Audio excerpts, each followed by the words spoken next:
Tamo negdje 30. godina sada već prošlog vijeka šereti bi govorili kako je Kotor Varoš bila kod maslovara. A i ne bilo tako kada su maslovare već tada zaista bile varošica sa nemalo europskih navika.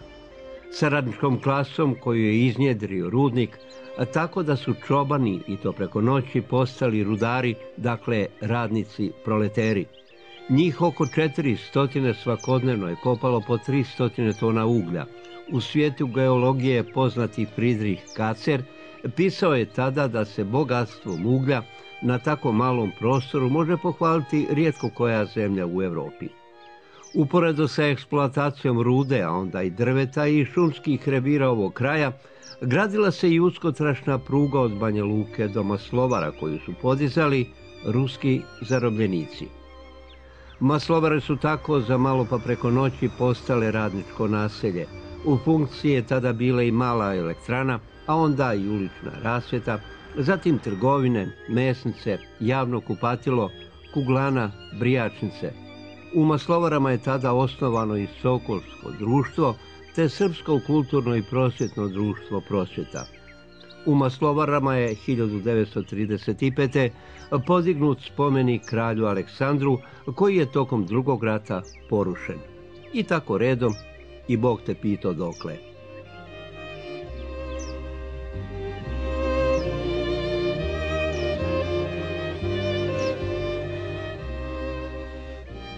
Hodeći Maslovarama danas je na svakom koraku priča nimalo običnih. Često one dirnu i uspomene, posjećajući uvijek na vremena koja ovdje niko ne zaboravlja. Pogotovo ne oni sa malo više godina na leđima.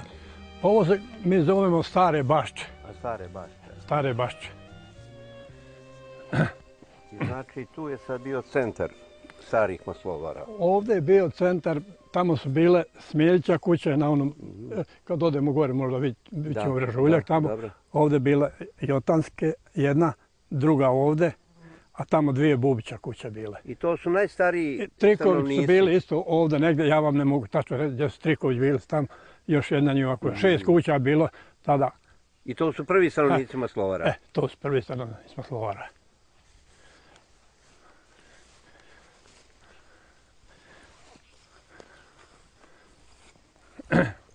A Gojko, ovdje gore vidimo jednu kuću, to je stara kuća, to je jedino što je ostalo, je li tako? To je ostalo, to je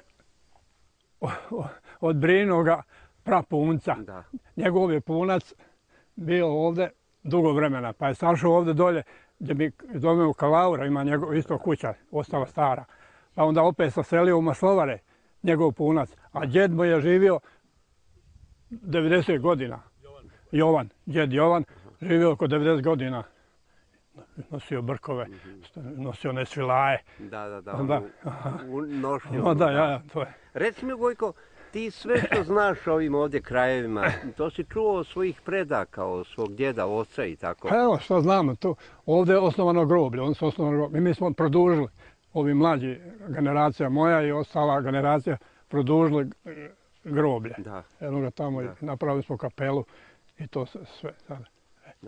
Sad kasnije, meni su otac je pokojni pričao, oni su sa sela, njih dva brata, moj otac Teodor i Tomo, stric, oni su se selili za vrijeme kraljevne dole.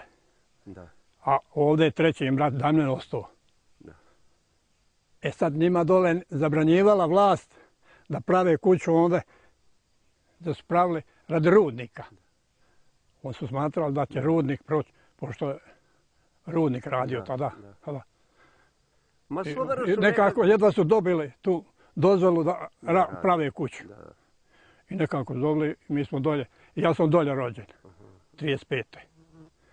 A Gojko, nekada su Maslovare bile prava varoš, evropska varoš. Maslovare su za Drugog svjetskog rata bile opština.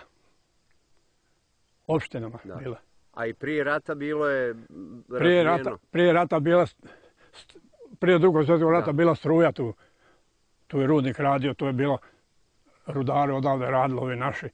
Pa bili su Slovenci, što ja znam, Austrijanci bili, koji su bili stručnjaci ljudi tamo. Pa dole je bila kolonija čitava. gdje su bilo naselje. Sad toga nema, sad su privatne kuće, mislim. A prije je bilo sve za radnike i za te koji su bili stranci. Onda je direkcija bila od rudnika preko puta stanice, onda se vidio na nas. Tad se nekako i živjelo dobro, tad je narod živio dobro od rudnika, bilo je radničke plate. Pa rudnik je zatvoren negdje, nisam ja bio ovdje, ja sam bio na terenu, radio. Drugi rat.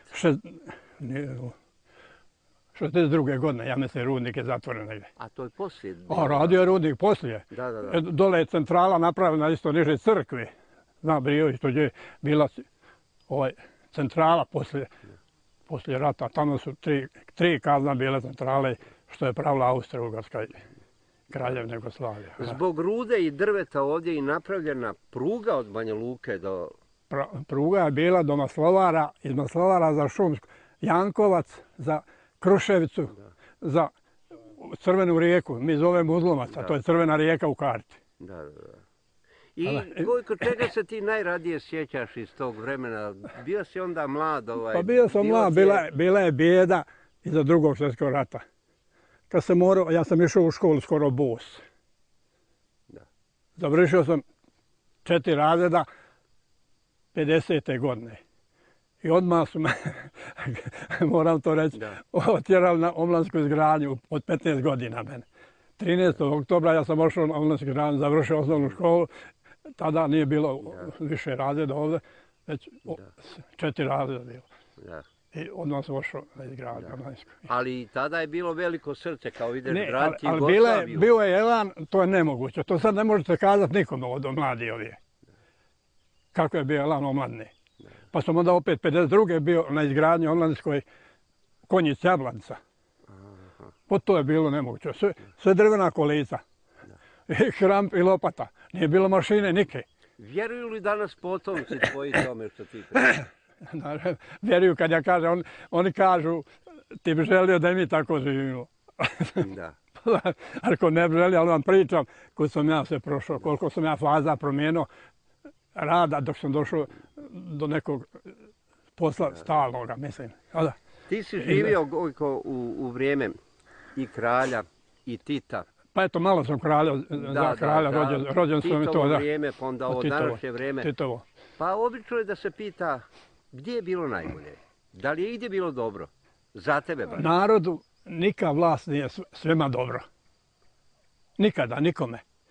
Pojedinim je stvarno med i maslo. A uvijek drugim ljudima vlast nije dobra. A kad je davala šakom, opet nije dobra. Da kaže, pokradoše, ne da me daju drugome. Tako je to. Narod, neko voli vlast, neko ne voli, ko ima veću korist. Normalno da mu je vlast dobra. Ali da nije duranja zvoj naopako, kaže meni jedan čovjek. Pa sada, na primjer, kad gledamo jednu situaciju, ona je loša. A kad gledamo s druge strane, koliko vozila, automobila svaki ima. Ja kad neko dođe, ko bi rekao da je loše? Ne mora biti niko reći da je loše. Ali šta vi mislite, Gojko, eto vi imate puno godina, puno iskustva, da li su ti što voze skupa auta gladni? Jer čovjek danas rađe kupi nešto da ga vide, a šta će u usta staviti? Pa ja ovako kažem. Ako čovjek kaže digo je na kredit, ali ako on nije zna da ne može plaćati kredita, on neće ni dići auto, normalno. Ja sam bar tako smatram. Onda ne mogu biti gladan. I ako hoće da vozi auto, to skupo auto, onda nek bude gladan. Svaki ima svoje mišljenje i svoje pravo da ponaša se kako hoće. Ali da bi čovjek, ja ne mogu shvatiti, da bi kupovao auto skupo, a da bude gladan. Malo je takije, pa malo je takije.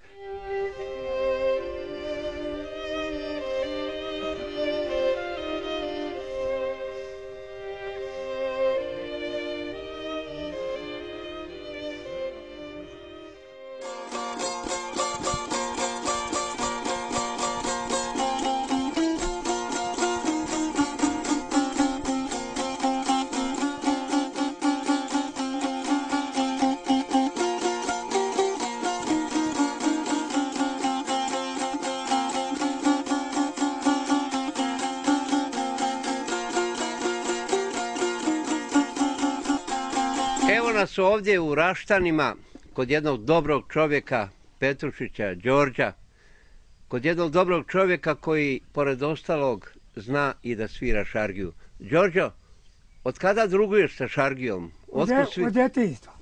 A je li od nekog si vidio, naučio, čuo? Nisam, nego imao sam tamo ujaka i malu mu šargijicu kupio i ja pomalo i tako naučio. I do danas? I do danas. Aha. Ima li ko da će nastaviti? Nema. Nema. Đorđo, mi se sada nalazimo u jednom selu koje nikada nije išlo odavde. Znači, seljeni su uvijek bili ovdje naseljeni u Raštanima. Za ovog godina tu smo. I za ratova niko Nikuda. I ja bih malo da čujem priču o tom selu. Ko ovdje živi? Kako su ljudi? Pa većina su Srbi. Da. A imamo tamo sa tu stranu rijeke muslimane, ali fin ljudi. Komšije vrlo fine. Da. Nikad nije bilo nike svađe, ni mržnje, ni drugova živili. Dolazim drugom za Božić, za Uskrs, za Bajram. Da. Danas to sve nekako nije sloša ni danas, ali ima poneki možda onaj koji je blentav. Da, bilo je, nekada nisu blentava vremena, danas su blentava vremena. Kako je nekad ovdje bilo, da li možeš neku paralelu da povučeš iz onog vremena i iz današnjeg vremena ovdje u Raštanima? Pa znam, za vrijeme onoga rata bilo je mesa, ne meš jest. Jaradi, koza, ovaca, volova, sve se radilo sa volovima i držale se krave, držale se ovce, ali nema soli i nije bilo dovoljno ni kruha. Znači, so i hljeb su bili glavni problem? Glavni problem. Krompir rodi koje po šume, sve volke, ali jedan poješ i žgaraca se tu uvati. Da. Nemaš više. Da. Ali opet se ostalo, opet se je Kad je mata umrla 44. Nas 4 ostalo. 12 dana nismo jeli kruha nikakav. Samo jeli trešnje. I to se moralo predurati? A sve se preduralo i evo vidiš momka koji je brzo. Da. Leđa najbolje znaju koliko si radio. Znaju leđa, sad ovo, bio sam šumski radnik dugo. Onda nisam se znao ni čuvat. Počeraj, vidiš ovo sam sve siromaški. Posle napravio kuće, digao kredit. Mora se raditi na selu? Pa mora se, danas omladno je svejedno. Starac mu donese kruva i on digao glavu ovdje oko. Je li ti pamtiš nešto iz tvoje mladosti posebno lijepo? Posebno lijepo da se danas toga najradije sjećaš? Pa znam dok sam bio mlađi pa kod crkve zove kolo igra, sad to je sve ukinjeno. One curce pa kog tamo do njih, to prirodna fina, to milina. Onda sa šargom svirao ja ili neki drugi ideš okolo kola i kad se izigra manju kuću. I kako je to sad danas gledati neka Đorđo kod crkve, a danas momci kod interneta? Ko je mogao prije do cure doći? Pa prije je bilo cura, mat stoji vamo za curom, a ne ja da cure držiš za golu ruku. Da. Maramca ili ručnik. I ona igra, ali uvijek neko ima. A danas... Šta će danas sa internetom? Pitaj Boga, ne znam, ima tu. Joj, Raštani, joj,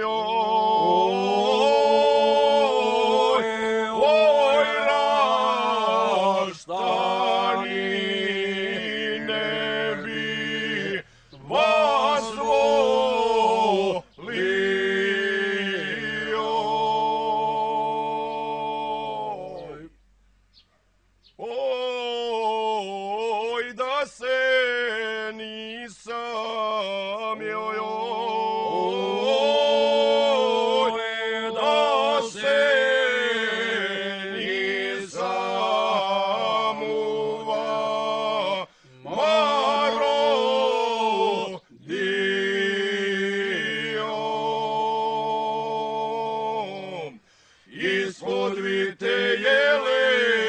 papiri se bijele, gdje smo ja igrala, jeli karamele. žite jele, papiri se bijele, gdje smo ja imala, jeli karamele.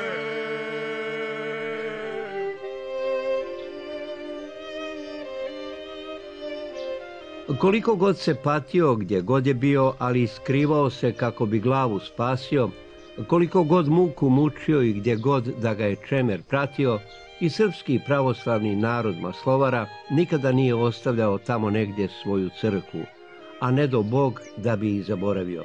Uvijek je čeljad Maslovara bila u svetinje koje narod nikada nisu izdale, koje su uvijek, a posebno za zlih vremena, bile mjesto okupljanja, molitve i mjesto nade da zlo nikad nije za vijek vijekova. A upravo spasa nema mimo Hrista i nema spasa mimo crkve. A to dobro zna ovaj narod naš ovdje Maslovara i zaista uvijek je tu i nalazi utjehu i tu je nalazi svoje utočište životom čestitim, plemenitim, kako priliči čovjeku, dostojanstveno. I zaista veliki dio ovdje domaćina živi po zapovijestima Božjim, kako se od njih očekuje i kako se nalaže kroz evanđelje. I hvala Bogu za to što kažu i uspijevamo u ovom našem duhovnom životu. Redovno se pričešćuju, ispovijedaju, dolazi u hram i ne samo Maslovare, nego i čitav ovaj kraj, Kotor Varoša, oni žive čestito, plemenito i ne bi mogao nešto, bilo šta još dodati. To je zaista onako. Ali oče Željko, ono što posebno raduje puno djece, puno mladih ljudi, puno mladih vjernika koji svakodnevno navraćaju u bogomolje.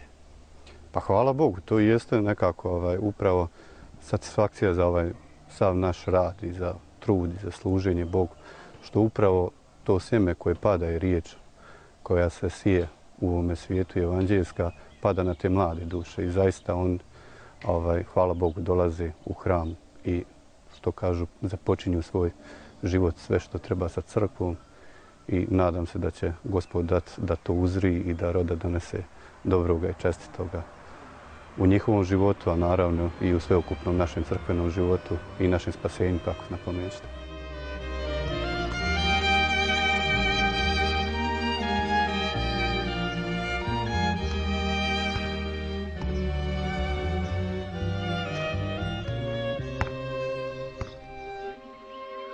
Uz ove i priča kako su u Maslovarama krajem januara 1921. bila 744 pravoslavca, 145 rimokatolika i 35 grkokatolika. Bilo je i muslimana, ali i 32 Slovenca i isto toliko Rumuna, 10 Njemaca, 4 Jevreja, po 2 Rusa, Italijana i po 1 Čeh, Poljak i Rumun. Evropa u malom nema šta. Ali valja nešto od priča iz ovog kraja ostaviti za drugo izdanje u našem serijalu, posvećeno Maslovarama. A hvala Bogu, i za 7 dana imat će se još nešto i veliko i lijepo čuti iz ove, zašto ne reći, varoši.